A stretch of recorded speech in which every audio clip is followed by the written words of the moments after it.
A paz do Senhor, irmãos. Eu sou Maria Paz. Bom, eu estou aqui gravando mais um áudio. Dessa vez eu queria falar sobre intercessão, né? Já falei de mediação e agora eu queria falar de intercessão, né? Quantos intercessores de fato nós temos e esclarecer alguns pontos que muitas pessoas, algumas passagens que muitas pessoas leem e não entendem e assemelham à intercessão, sendo que não tem nada a ver, né? Tem passagens que as pessoas usam para dizer que temos outro intercessor, passagens que não tem nada a ver com intercessão e que nem fala em intercessão. Eu queria falar hoje sobre intercessão, né? Para abrir o entendimento das pessoas e tudo baseado nas escrituras, né? Como deve ser sempre e tem que estar de acordo, não pode fugir, né?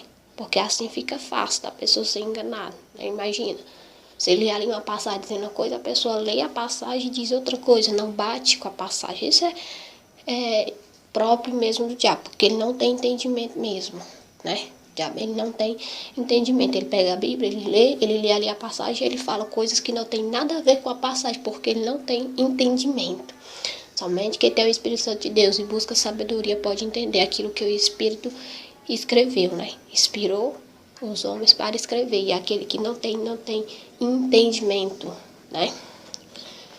Bom, você pode observar que muitas pessoas pregam, né? Lê ali a passagem, quando ele vai falar da passagem, não tem nada a ver. O que ele fala não tem nada a ver com a passagem. Você compara e não tem nada a ver. Ou seja, é totalmente distorcido, né? Observe que isso é a maior prova, né? De que o diabo ele não entende da Bíblia, mas ele lê e ele tenta explicar, com o intuito de levar a pessoa à perdição, né? E comprovar nas escrituras, como sempre, né? Bom, lembre-se que Jesus foi levado ao deserto e lá ele passou 40 dias e 40 noites sendo tentado pelo diabo, né? A Bíblia retrata apenas 3 dessas tentações, né? Então, observe que o diabo ele se utilizou da própria escritura para fazer Jesus pecar, né? Jesus por 3 vezes também usou as escrituras para responder ao diabo. E numa dessas passagens, né, o diabo ele disse assim, levou Jesus ao alto, né, o ponto mais alto de Jerusalém, e disse: se tu és o Filho de Deus, lança-te daqui, porque está escrito que aos seus anjos dará ordem a teu respeito, né, para te segurar, para que tu não tropeces com o teu pé em pedra, né. Observe, ele usou a passagem bíblica, está lá no Salmo 91, verso 11 e 12, que diz isso. Mas observe que a passagem diz que Deus ele nos protege dos perigos que vêm até nós, não dos perigos que nós vamos até eles, como por exemplo, uma pessoa que está morrendo afogada, Deus ele pode ajudar, mas uma pessoa que tenta se matar afogada, aí já é diferente. O diabo ele distorceu totalmente a passagem bíblica, mandando Jesus fazer algo que era contrário ao que a passagem dizia, porque a passagem fala da proteção dos males que vêm até nós, não dos males que nós mesmos buscamos. Foi por isso que Jesus disse, também está escrito, não tentarás o Senhor teu Deus, né? Para você ver, o que ele falou não tinha nada a ver com a passagem. Hoje é o que muitos fazem, só para você ver como o diabo, o que ele fazia com Jesus, com os apóstolos, ele continua a fazer até hoje, né? E se as pessoas não ficar alerta, não crer nas escrituras, não buscar sabedoria e entendimento, vai ser enganado por ele. Jesus não era, né? Mesmo Jesus sendo Deus, Jesus orava, Jesus buscava estar conectado com o Pai, mesmo ele sendo Deus. Imagine nós devemos buscar estar, né? Então vamos lá falar de intercessão. Intercessão do santo. Primeiro você tem que saber o que é santo do ponto bíblico, né? Porque para algumas pessoas que falam em santo, eles só falam nos santos que estão na glória, né? Para algumas pessoas, santo só é aquele que seguia Jesus, que morreu e foi beatificado por uma igreja e se tornou santo. Para eles isso é que é santo. Mas o que é santo do ponto de vista bíblico, né? Será que santo só foram os apóstolos que morreram, que estão na glória, né? Que foram beatificados por igreja? Será que é isso que a Bíblia fala? Então, nós temos primeiro que saber o que é santo segundo as escrituras, né? O ponto de vista bíblico, o que é santo. né? E do ponto de vista bíblico, santo não é apenas uma pessoa que morre, que servia a Jesus, que parte para a glória, que é beatificado, que se torna santo. Santo é todo aquele que aceita o Senhor Jesus, que nasce da água e do Espírito, tornando-se uma nova criatura, remida e comprada com o sangue de Jesus. Isso é santo, né? E vou aqui ler algumas passagens para você ver como santo, né, é todo aquele que aceita o Senhor Jesus e serve a Ele verdadeiramente, é chamado de santo, ao contrário do que alguns confundem, né? Toda vez que falam em santo, é só nos santos que partiram para a glória. É só Paulo, é só Pedro, né? Como se a gente que aceitasse Jesus também não fosse santo, né? Nós vamos ver aqui o que a Escritura diz sobre isso. Bom, vamos ler alguma passagem aqui que fala em santo e você vai concluir aqui comigo, ó, que santo é todo aquele que é comprado com o sangue de Jesus Cristo, né? Seja os que já partiram para a glória como os que estão na terra, né? Vamos lá, pegue aí sua Bíblia, abre em Atos 9:13, né? Atos 9:13, vamos ver o que diz?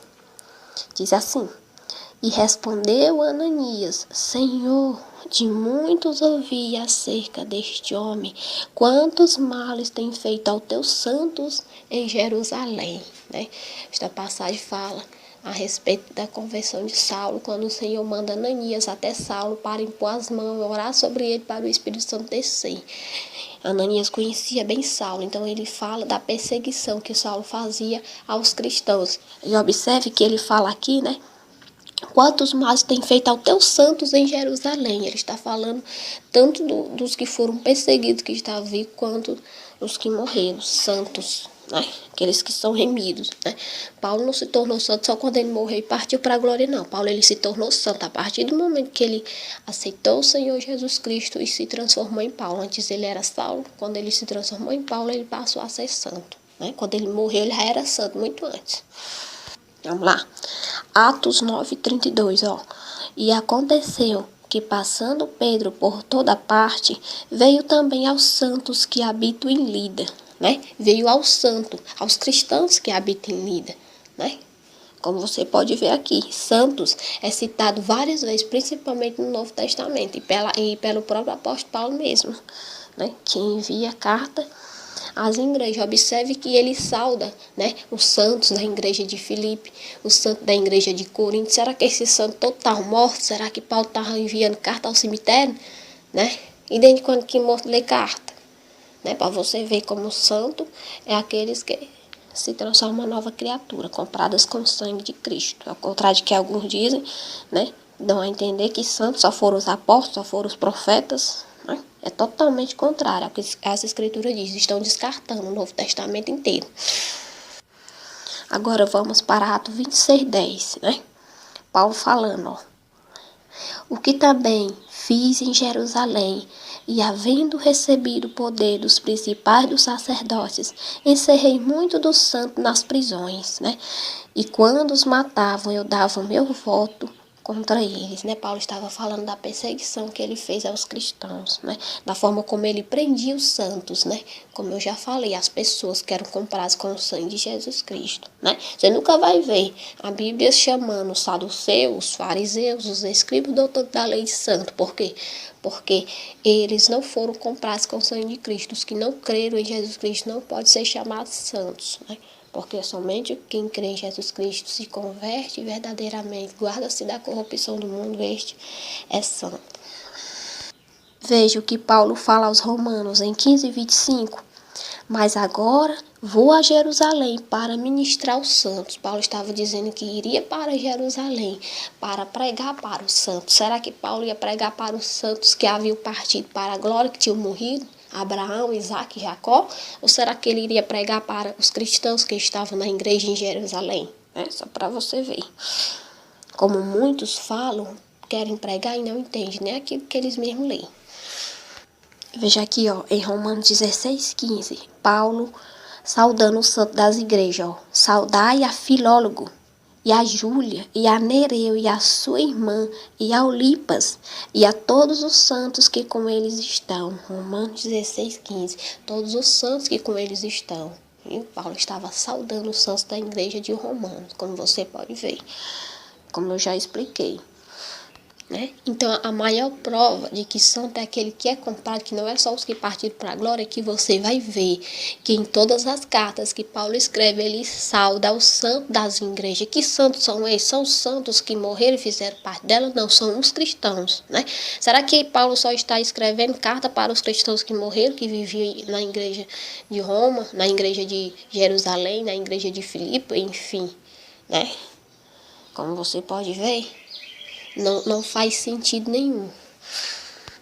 Então, nós já entendemos o que é santo, né? Agora, nós vamos falar sobre a intercessão dos santos, né? Sobre quantos, de fato, intercessores nós temos de acordo com as Escrituras, né?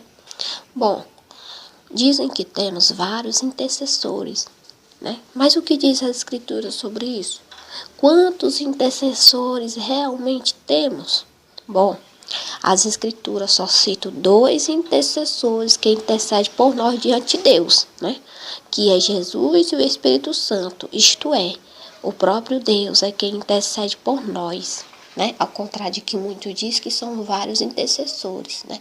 A Escritura nunca cita ninguém como um intercessor diante de Deus. Claro, nós aqui na terra podemos interceder, pedir um pelos outros e Deus nos ouve. Mas lá perante Deus, a Bíblia fala que somente 2 seres podem se apresentar diante de Deus e interceder por nós, que é Jesus e o Espírito Santo, né?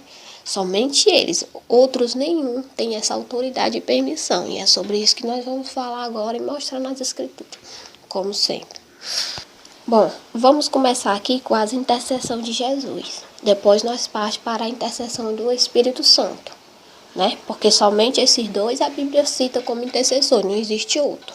Né? Tanto que os que falam que existe outro, eles não provam, eles não mostram nenhuma passagem bíblica dizendo, esse aqui é intercessor.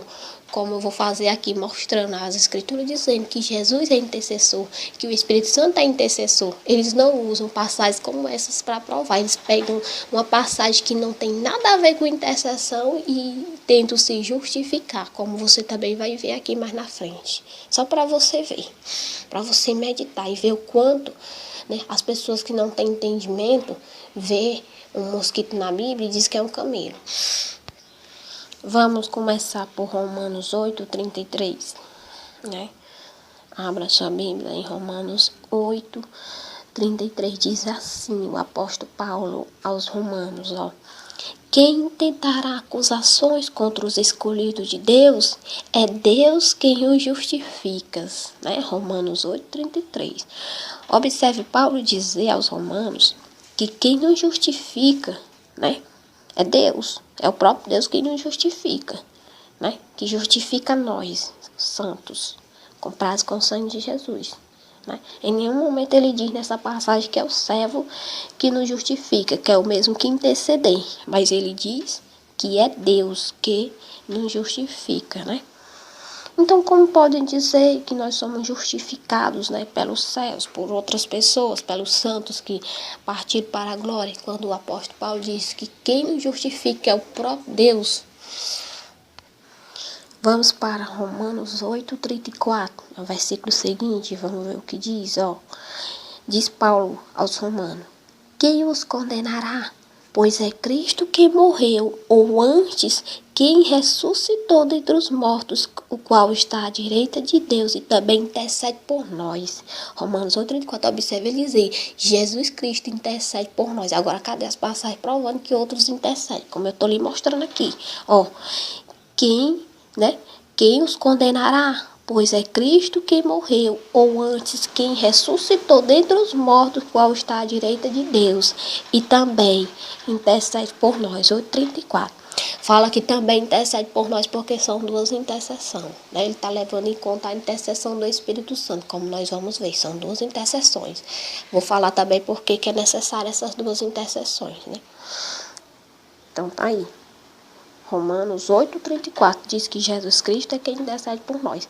Observe Paulo dizer, né, que é Jesus Cristo e não os santos que partiram para a glória, não o servo de Jesus. Né? Ele só cita Jesus aqui como intercessor, né? E diz também no sentido de levar em consideração uma outra intercessão, que é a intercessão do Espírito Santo, que a Bíblia só fala nessas duas intercessões, que são duas intercessões diferentes, né? Agora vamos para Hebreus 7:25, né? Portanto, pode também salvar perfeitamente os que por eles se chegam a Deus, vivendo sempre para interceder por eles, né? Agora vamos para o verso 26. Porque nos convinha tal sumo sacerdote santo, inocente, imaculado, separado dos pecadores e feito mais sublime do que os céus. Aqui está falando da intercessão do Senhor Jesus Cristo, né? Hebreus 7, 25 e 26, né? A carta aos Hebreus cita Jesus como um único intercessor e único mediador, né? Por meio da nova aliança feita entre Deus e os homens por meio do sangue do Senhor Jesus Cristo, e que ninguém foi capaz de fazer isso. Por isso, somente a ele foi dado o título de advogado, né? Intercessor, juntamente com o Espírito Santo, porque tanto Jesus como o Espírito Santo é o mesmo, né? Faz parte da divindade de Deus. Então, o Espírito Santo tem o direito de interceder por nós, assim como Jesus, porque faz parte de Jesus, levando em consideração que eles são um só, né? Mas nenhum outro tem, porque não faz parte da divindade de Jesus, porque a divindade é só três, né? Pai, Filho e Espírito Santo, né?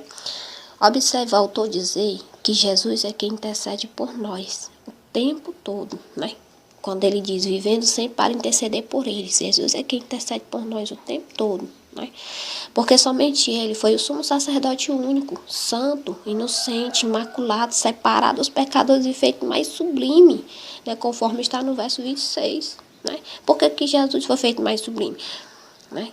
Porque ele foi exaltado acima de tudo e todos, conforme está em Filipenses 2, do verso 9 ao 11, você vai ver que Jesus foi exaltado de maneira soberana, acima de tudo e todos. Ele foi feito mais sublime, né? Quem poderemos dizer que é santo, que é inocente, que é imaculado, separado dos pecadores, isto é, que nunca pecou, e mais sublime do que Jesus Cristo? Quem? Né? A quem podemos atribuir esse título, se não ao Senhor Jesus Cristo, se não ao Pai, ao Filho e ao Espírito Santo? Porque somente em Deus é encontrada essas características, em mais ninguém, visto que o próprio ser humano em si é falho, né? Enfim. Agora vamos para Hebreus 2, 17 e 18, que diz por que é que Jesus ele é o nosso intercessor, né? O que faz ele diferente dos demais que as pessoas colocam como nossos intercessores. Diz assim, ó, o autor. Pelo que convinha que em tudo fosse semelhante aos irmãos, para ser misericordioso e fiel sumo sacerdote naquilo que é de Deus, para expiar os pecados do povo, porque naquilo que ele mesmo, sendo tentado, padeceu, pode socorrer aos que são tentados, diz o autor de Hebreus, em Hebreus 2, 17 e 18. Né? Qual dos santos que partiram para a glória, que estão lá em cima, que ganharam o direito de nos remir por meio do seu sangue? Nenhum, porque somente ao Senhor Jesus Cristo foi dada essa autoridade, essa permissão, visto que Jesus ele é puro, ele é inocente, ele é santo, né? Foi por isso que ele veio, porque nenhum outro poderia fazer isso, porque todos nós éramos imperfeitos, pecadores, e somente o inocente, né, poderia nos remir, fazer um sacrifício, né, que nos remiria dos nossos pecados, né? Como o inocente nas leis de Moisés era morto para justificar os pecados do povo de Israel, né? Um animalzinho, uma ovelhinha inocente que não tinha nada a ver com o pecado que a pessoa cometeu, era morto, né? Representando Jesus, porque a maioria era cordeirinhos que apontavam para o Senhor Jesus Cristo, como eu já falei em alguns áudios anteriores. O Antigo Testamento ele é profético. As ovelhinhas matadas, perfeitas, representam o Senhor Jesus Cristo, né? Cordeiro de Deus que tira o pecado do mundo, santo e perfeito. Por isso que o animal tinha que ser perfeito, né? Bom, antes de avaliar esta passagem de Hebreus, queria esclarecer aqui algo sobre a carta aos Hebreus. A carta aos Hebreus ele é o único livro da Bíblia que não se sabe ao certo quem é o autor, porque não se apresenta, né? Em nenhum momento ele se apresenta. né? E não, os teólogos não conseguiram encontrar nenhum registro que digam ao certo quem de fato a escreveu, né? Alguns dizem que foi Apolo, alguns dizem que foi Barnabé e outros dizem que foi Paulo, mas não é uma certeza absoluta, não se pode atribuir toda a certeza dizendo que foi Barnabé, que foi Paulo ou que foi Apolo, visto que o autor de Hebreus ele não se apresenta, né? Acho bastante parecido com as cartas de Paulo, mas ao mesmo tempo não é, porque Paulo ele sempre se apresenta em todas as cartas, né? Ele se apresenta, inclusive, como apóstolo e doutor dos gentios, e aqui ele não se apresenta, então não se sabe ao certo quem escreveu Hebreus, né? É o único livro da Bíblia que nós não sabemos quem escreveu, não se sabe o autor. Bom, o que o autor diz aqui, né? Que em tudo Jesus foi semelhante a nós, né? No sentido de Jesus, quando viveu na terra como homem, Jesus ele soube o que é sentir fome, o que é sentir sede, o que é sentir sono, dor, tristeza, chorar, né? Tudo isso que sentimos, Jesus sentiu quando esteve aqui. Por que Jesus sentiu tudo isso, né? Por que foi necessário? Porque só assim ele seria o sumo sacerdote, né? Somente passando pelo que nós passamos, ele poderia nos entender e interceder por nós. Por isso que ele veio ao mundo como um homem, viveu uma vida humana, né? Ele chorou, ele sentiu dor, ele sentiu sede, né? Que isso se for levado para o ponto divino, Deus não sente nada disso. Considerado o sumo sacerdote perfeito, santo, imaculado, né? Inocente, né? Por que o autor chama Jesus de sumo sacerdote, né? Sumo sacerdote era o costume lá do povo do Antigo Testamento. Você vê que a família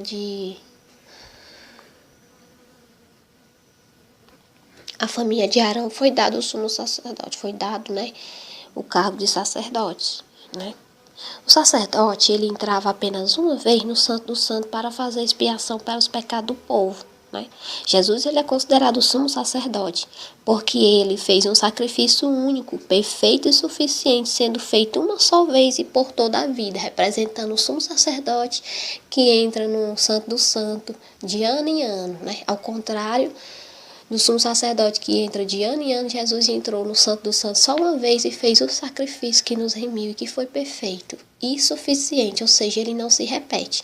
O sumo sacerdote todo ano ele tinha que entrar no Santo do Santo, fazer o sacrifício, né, pelos pecados dele, pelos pecados do povo, e no outro ano seguinte ele teria que ir de novo. Jesus só fez um sacrifício só, único, perfeito, né, que não precisou mais se repetir. Porquanto, ao contrário do sumo sacerdote de Jesus, ele era santo, perfeito e imaculado, né? E assim também foi o sacrifício dele, santo, perfeito e imaculado. Antes do sumo sacerdote pedir pelos pecados do povo, fazer expiação, né? Ele tinha que primeiro ser purificado e justificado pelos seus pecados. Ele tinha que fazer expiação primeiro por ele, para só depois, né, ele fazer pelo do povo. Por quê? Porque ele não era santo, perfeito e imaculado. Somente a Jesus foi atribuído isso, visto que Jesus nunca falhou, nunca pecou. E o sumo sacerdote, ele era um ser humano. Apesar dele ser uma das pessoas que estava mais próximo de Deus, mas ele também tinha falhas. Mas ele ainda era considerado um dos mais perfeitos. É por isso que somente ele poderia fazer, porque ele tinha que buscar ainda mais a santidade do que os outros, já que ele se apresentava diante de Deus para interceder pelo povo, né? Isso era uma intercessão, representando o Senhor Jesus Cristo que viria e que intercederia por nós. Tudo é profético, que Jesus é o cumprimento das profecias.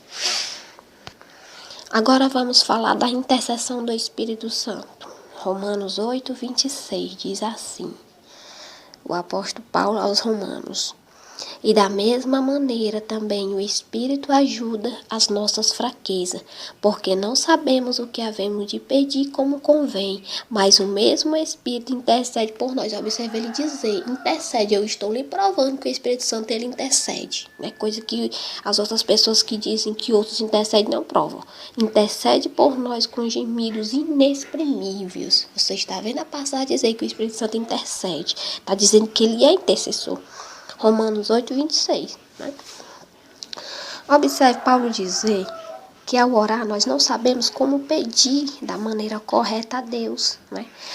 Por isso que nesse momento o Espírito Santo ele nos ajuda pedindo a Deus por nós, né? Intercedendo com gemidos, isto é, com gesto, né? Sem palavras. A intercessão do Espírito Santo é feita sem palavras, ele não usa de palavras para falar, né? É apenas de gesto, de sentimentos. Por isso que Paulo diz que ele intercede com gemidos inexprimíveis, ao contrário de Jesus que intercede por meio de palavras, né? Vamos para Romanos 8:27, diz assim: e aquele que examina os corações sabe qual é a intenção do Espírito, e é ele que, segundo Deus, intercede pelo santo. Observa o autor dizer que é o Espírito que, segundo o próprio Deus, está dizendo que intercede por nós, pelos santos, pelos comprados e remidos com o sangue de Jesus, né? Observe Paulo dizer que o Espírito Santo intercede com gemidos, né? E Deus que tudo sabe, entende o que o Espírito quer dizer. Porque o Espírito Santo ele não fala, né? Ele apenas, o Senhor observa a forma como ele se encontra, triste, enfim. E o Senhor examina, e ele como sabedor de tudo, ele sabe, né? Por que o Espírito Santo está triste, o que é que ele está pedindo, por que ele está pedindo, porque ele examina os corações, ele conhece tudo e ele sabe, visto que o Espírito Santo e ele são um só, então ele conhece perfeitamente. Bom, por que é necessário o Espírito Santo e Jesus interceder? Porque são duas intercessões diferentes, né? São duas intercessões diferentes, ao contrário de que eles dizem que os outros que intercedem da mesma maneira que Jesus, por palavras. Observe que nem o Espírito Santo ele não intercede da mesma maneira que Jesus, que dirá os servos, né, os santos que partiram para a glória, que você vai ver que eles não podem interceder, como eu vou mostrar aqui, né? Jesus intercede com palavras e o Espírito Santo também intercede, mas ele intercede de maneira diferente, ele intercede por meio de gestos, por meio de sentimento. O Espírito Santo ele não fala. Por isso que o apóstolo diz que Deus examina, Deus que sabe todas as coisas, quando ele olha para o Espírito, ele sabe o que ele está pedindo. Ele não fala, mas Deus sabe. É como quando a gente está triste, a gente pode só ajoelhar, pode não falar nada, mas Deus sabe o que a gente está dizendo, o que o nosso coração está sentindo, né? Então são duas intercessões diferentes. Uma feita por Jesus por meio de palavras e a outra feita por meio de gemidos inexprimíveis, né? Pelo Espírito Santo, como você pode ver. Essas duas intercessões, elas se completam, né?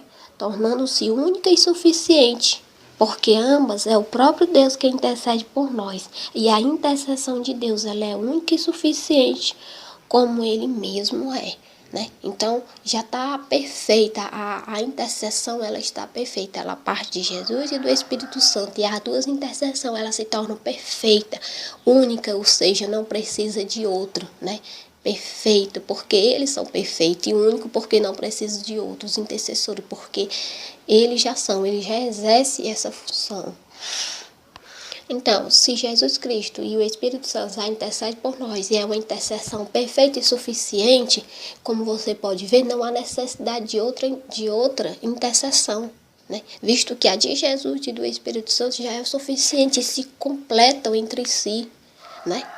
Feita de duas maneiras diferentes que ambas se completam, tornando-se únicas e suficientes. Não precisamos de outra. Porque se tiver ali, digamos, um dos santos que partiram para a glória, intercedendo por nós, e Jesus Cristo diante de Deus, quem é que tem mais chance de ser atendido? Quem está intercedendo ali, né? Será que é o servo?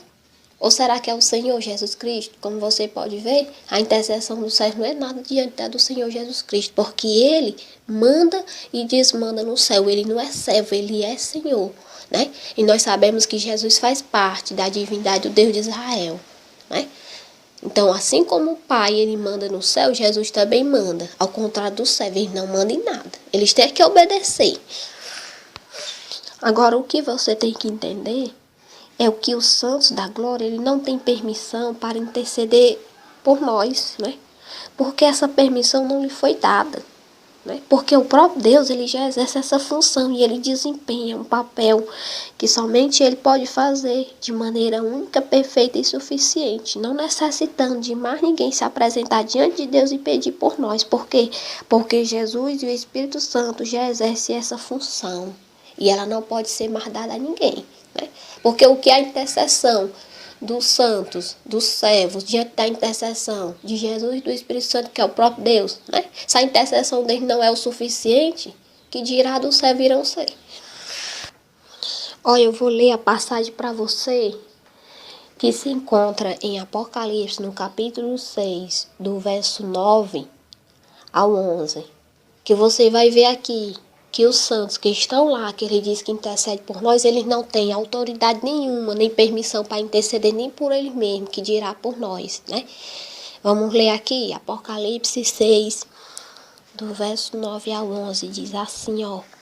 E havendo aberto o quinto selo, vi debaixo do altar as almas do que foram mortos por amor à palavra de Deus e por amor do testemunho que deram, né? João diz ter visto debaixo do altar de Deus os mártires que haviam sido mortos, né? Entre eles está quem? Está Pedro, está Paulo, está Tiago, todos eles que são usados como intercessores, né? E vamos ver aqui, eles intercedendo, ó. E clamaram com grande voz, dizendo: até quando, o verdadeiro e santo dominador, não julgas e vinga o nosso sangue dos que habitam sobre a terra? Eles estavam clamando por justiça, que eles tinham sido mortos e estavam achando que Deus estava demorando demais. E estavam dizendo, até quando o Senhor não vai julgar? Até quando vai ficar desse jeito? Nós fomos mortos, nada aconteceu, o Senhor não fez nada. Eles estavam pedindo por ele mesmo. Veja aqui o que Deus manda dizer aí, ó. E a cada um foi dado uma comprida veste branca, e foi-lhe dito que repousasse ainda um pouco de tempo, até que também se completasse o número de seus conservos e seus irmãos que haviam de ser mortos como eles foram. Apocalipse 6, do verso 9 ao 11, viu? Eles foram totalmente repreendidos porque pediram por eles mesmos. Eles foram repreendidos, mandados ficar quietinhos e esperar o tempo de Deus, porque eles estavam pedindo por ele mesmo. Se eles foram repreendidos pedindo por ele mesmo, como é que eles vão poder pedir por nós? O Senhor mandou dizer, manda eles ficar quietinhos aí na deles, né? Porque muitos ainda serão mortos como eles, né? E quando chegar o tempo certo, eu vou fazer justiça. Ou seja, não precisa eles ficar me cobrando não, porque quando chegar o momento certo, eu vou fazer justiça. E foi dado veste branca para eles repousar, para eles ficar quietinhos aguardando o tempo de Deus, né? Como você pode ver, Deus não atendeu ele, não. Deus não disse, não, eu vou já lá acabar com todo mundo, eu vou fazer justiça. Porque Deus está no controle de tudo. Ninguém pode se apresentar diante de Deus para pedir nada a ele, a não ser ele mesmo, que é Jesus Cristo e o Espírito Santo. Eles foram totalmente repreendidos, né? Agora observe que eles não têm autoridade nem permissão para se apresentar e pedir nada a Deus, nem por eles. Como que eles vão pedir por nós? Né? Se ao pedir por eles mesmos eles foram repreendidos, como é que eles vão pedir por nós? Bom, aí como eu lhe falei, como não tem nenhuma passagem dizendo, o santo intercede, né? Fulaninho aqui intercede, como tem dizendo que Jesus e o Espírito Santo intercede, como eu lhe mostrei ali. Depois você pode ouvir aí o áudio e comparar na sua Bíblia, que você vai ver que tem dizendo. Como não tem nenhuma passagem dizendo, eles pegam passagem que não tem nada a ver para justificar, né? E uma das passagens que eles usam para dizer que o santo intercede, embora eles estejam contradizendo a Bíblia, porque a própria Escritura diz que é somente Jesus e o Espírito Santo que tem essa autoridade, mas eles querem porque querem que o servo eles tenham, né? Como nós podemos ver aqui em Apocalipse, eles têm tanta autoridade que quando eles pediram por eles mesmo, eles foram repreendidos totalmente, né? Agora imagine se eles for pedir por nós, né? Então eles usam muito uma das passagens de 1 Coríntios, do verso 6, do capítulo 6, do verso 15 ao 20, né? Vamos ler aqui. Vamos ler aqui do 15 ao 20, né? Que eles utilizam para dizer que o santo intercede. Olha, você vai ver aqui, como não tem nada a ver. Diz assim o apóstolo Paulo aos Coríntios. A igreja de Corinto, olha. Não sabeis vós que os vossos corpos são membros de Cristo? Tomarei, pois, os membros de Cristo e faloei membros de uma meretriz? Não, por certo. Ou não sabeis que o que se ajunta com a meretriz faz-se um corpo com ela? Porque serão disso dois numa só carne. Mas o que se ajunta com o Senhor é o mesmo Espírito. Fugir da prostituição. Todo pecado que o homem comete é fora do corpo, mas o que se prostitui peca contra o seu próprio corpo. Ou não sabeis que o nosso corpo é o templo do Espírito Santo que habita em vós, proveniente de Deus e que não sois de vós mesmos? Né? Diz que o nosso corpo é de Deus. Porque fostes comprados por bom preço, glorificai, pois, a Deus no vosso corpo e no vosso espírito, qual pertence a Deus. Né? Eles usam essa passagem aqui para dizer que o santo intercede. Né? Nessa passagem, o apóstolo Paulo diz que nós somos membros do corpo de Cristo. Né? Aí eles usam essa passagem para dizer que o santo intercede por nós. Aí ele diz que por nós sermos membros do corpo de Cristo, o que Jesus sabe, nós sabemos. O que Jesus pode, nós podemos. Né? Para você ver o tamanho da falta de sabedoria. Deus me livre. Mas o que é que Paulo fala nesta passagem, né? Nessa passagem, em nenhum momento Paulo fala de intercessão. Né? Paulo está falando da santidade que nos convém buscar para não corromper o nosso corpo onde o Espírito de Deus habita. Né? Como, por exemplo, ele cita aqui a prostituição. Né? Que leva a profanar o corpo onde o Espírito Santo habita. Paulo está falando da santidade do corpo. Paulo não está falando em nenhum momento de intercessão. Né? Em que momento nessa passagem Paulo falou de intercessão? Em que momento nessa passagem Paulo falou que o santo intercede? Paulo está falando da santidade que devemos buscar para não corromper o nosso corpo onde o Espírito Santo habita. É isso que ele está falando. Pode olhar aí na Bíblia. Ele diz que Paulo está dizendo que o santo intercede por nós.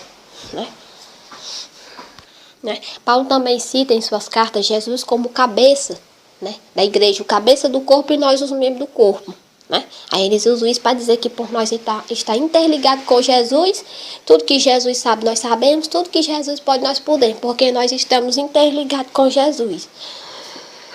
Primeiro vamos avaliar porque que Paulo diz que Jesus é o cabeça, é o centro de tudo. Depois nós vamos avaliar se de fato nós podemos o que Jesus pode, por nós estar unidos ao corpo dele, a ele, né? Por que Paulo cita Jesus como cabeça do corpo, cabeça da igreja, né? Porque é por meio da cabeça que todos os membros do corpo são controlados e levados a se movimentar, visto que todas as informações percorridas em todo o corpo partem do cérebro que comanda os movimentos e sentidos, né? Tanto que quando um dos neurotransmissores são atingidos, como por exemplo uma pessoa que recebe uma fratura na coluna, né, nós podemos perder o movimento de uma determinada parte do corpo, ou até mesmo o corpo inteiro. Né? Quando um dos neurotransmissores que envia a mensagem do cérebro ao corpo, eles são atingidos, a pessoa perde o movimento. Isso acontece muito com a pessoa que é atingida por uma bala perdida, perdeu o movimento das pernas. Né? Por quê? Porque proibiu, impediu, afetou os neurotransmissores que enviam as mensagens do cérebro às pernas para mandar elas movimentar, né? Então, Paulo fala que Jesus é o cabeça do corpo. Por quê? Porque é a cabeça que comanda todo o corpo, através de mensagens que são enviadas aos membros por meio do cérebro que comanda tudo. Né? Quem entende ciência sabe do que eu estou falando aqui. O que acontece com a pessoa que tem uma morte cerebral? Né? Não pode mais mexer nem um dedo mindinho.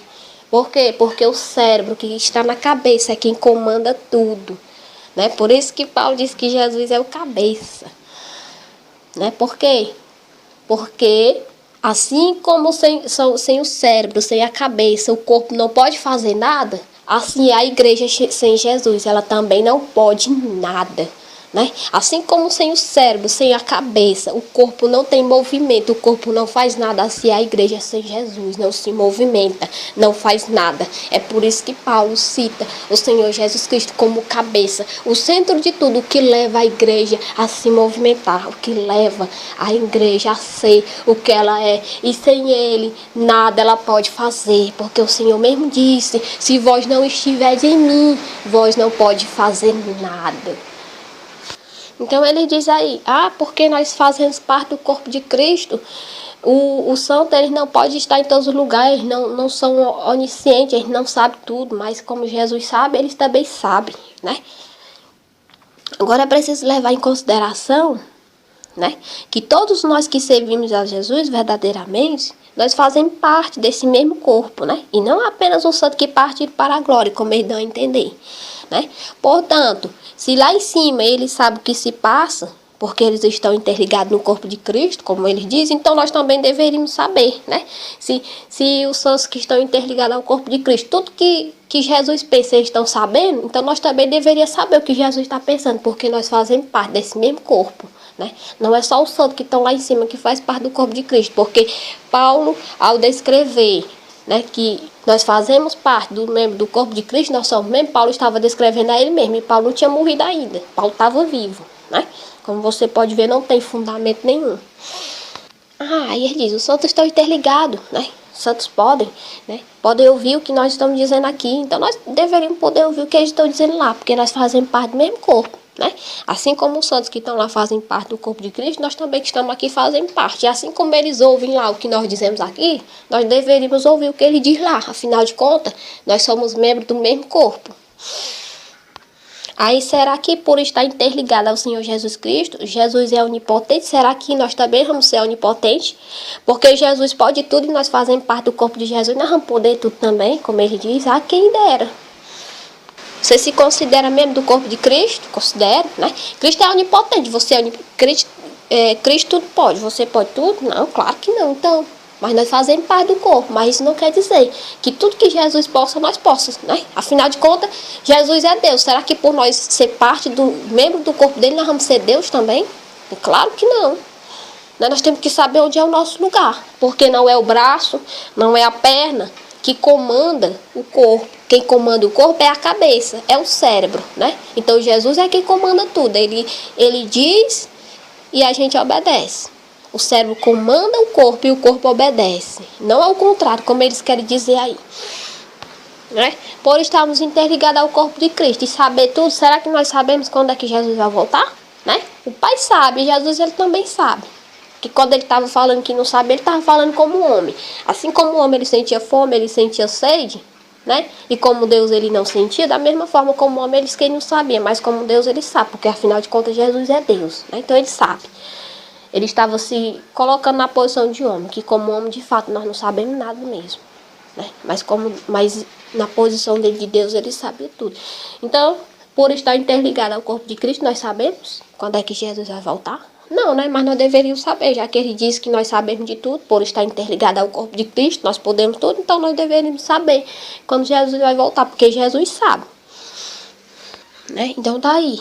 Como você pode ver, essa passagem que Paulo fala sobre ser membro do corpo de Cristo, não significa que somos o que Cristo é, que podemos o que Cristo pode, que sabemos o que Cristo sabe, não, como eles dão a entender, não. Que por Jesus ouvir os nossos pensamentos, ouvir tudo lá, os santos estão ouvindo, né? Então nós fazemos parte do mesmo corpo, era para nós ouvir também.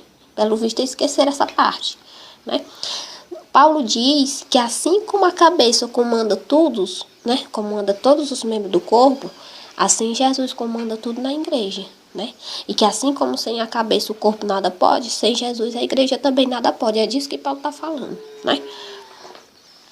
E quando Paulo diz termos o Espírito, né, ele fala que todos devemos buscar a santidade, preservar a morada de Deus, que é o nosso corpo, para não profanar a moradia do Senhor, visto que ele habita em nós, né? Agora, em que momento aqui Paulo fala de intercessão? Eu não vi. Mas eles usam para dizer que o santo intercede, né? E eu já argumentei, já disse aí que não tem nada a ver. Porque não é porque Jesus é onipresente que nós vamos ser onipresentes por estar interligados ao corpo de Cristo. Nós fazemos parte do corpo dele. Mas como Jesus, assim como Jesus pode estar em todos os lugares ao mesmo tempo, nós não podemos estar em todos os lugares ao mesmo tempo por fazer parte do corpo dele. A quem dera. Se a gente pudesse estar em todos os lugares ao mesmo tempo, né? Então, eles querem atribuir. Nós somos membros do corpo de Cristo, nós podemos tudo. Se nós pudéssemos tudo, assim como Jesus está em todos os lugares ao mesmo tempo, nós também estaríamos. Afinal de contas, nós somos membros do corpo dele, né? Só para você ver o tamanho da falta de lógica, né? Porque, como eu já disse, o diabo ele é assim mesmo. Ele pega uma passagem que não tem nada a ver, inventa lá uma coisa que não tem nada a ver e, por incrível que pareça, as pessoas ainda acreditam, né? Então, tá aí.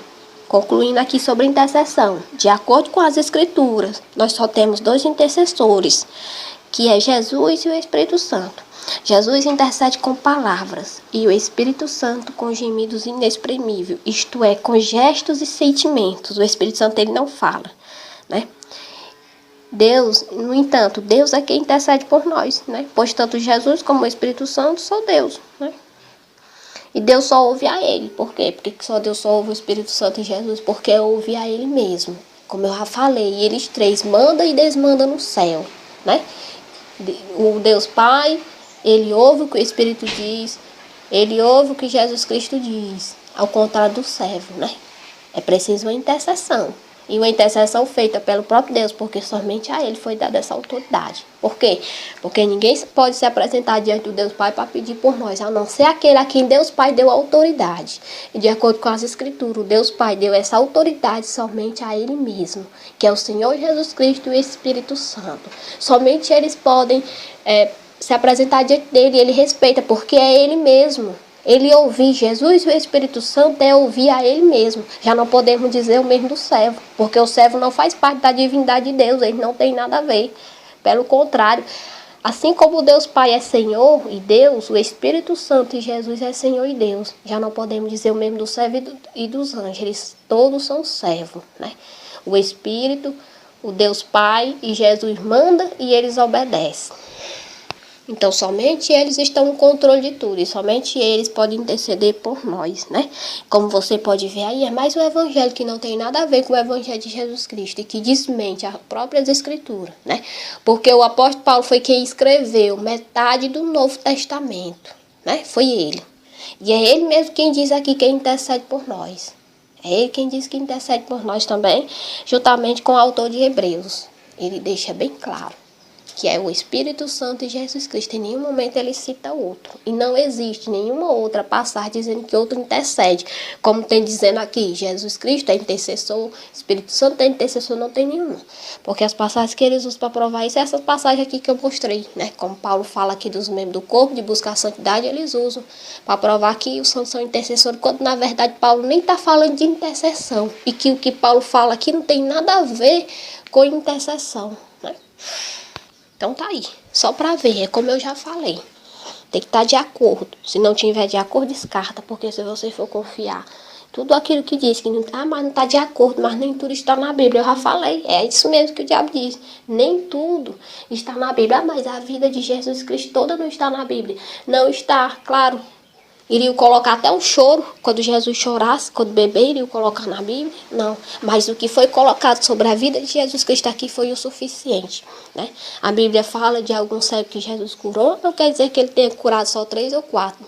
Mas esses 3 ou 4 que é colocado nas Escrituras representam todos os outros. Então, tudo que está aqui sobre a vida de Jesus representa toda a vida dele, representa aquilo que é essencial nós saber para a nossa salvação, né? Então, eles usam esse negócio de, mas nem tudo está na Bíblia. Pois é, pois se fosse basear que nem tudo está na Bíblia, a gente vai acreditar em fábulas, em tudo que as pessoas dizem, né?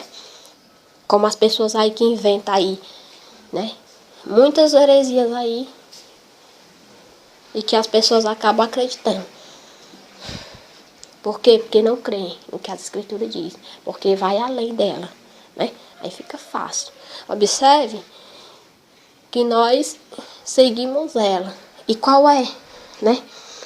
O lado bom é que tudo que nós defendemos, nós podemos provar, mostrando nela.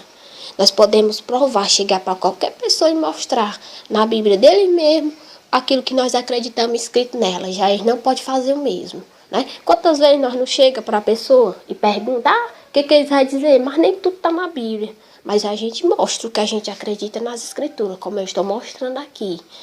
Que somente só há 2 intercessores. E a própria Escritura é quem diz e eu estou mostrando. Agora, cadê eles mostrando que há outros, né? Eu não mostro, porque nem tudo está na Bíblia. Porque nem tudo está na Bíblia, eu vou dizer aqui que Jesus casou e Jesus foi casado, porque não está na Bíblia, né? Para você ver. Então tá aí. A verdade é essa daí, né? Eu prego no meu Face, fiz o canal no YouTube para ajudar as pessoas, eu não ganho nada, a não ser sabedoria, saúde do papaizinho do céu, né? E dependendo das pessoas crer ou não no que eu digo, né, no evangelho que é pregado aqui, isso não vai atingir nada a minha salvação, né? Por quê? Porque eu tenho certeza da minha salvação, né? Eu busco fazer o que é necessário para a salvação. O fato das pessoas não crerem não vai atingir nada, porque eu estou fazendo o que Deus me chamou para fazer. Eu estou fazendo a minha parte, que é pregar. Agora, se as pessoas não crerem, isso não vai atingir nada a minha salvação, vai atingir a você mesmo. Então, você tem que procurar crer naquilo que é provado nas Escrituras, porque se você for crer em tudo que não está nela, meu amigo, aí você vai se deixar levar por fábula, historinha para boi dormir, né? E assim o diabo vai acabar te levando junto com ele e você jurando que está indo para o céu, como acontece muito. Então tá aí, fica alerta. Que a paz do Senhor esteja com todos, agora e para sempre. Amém.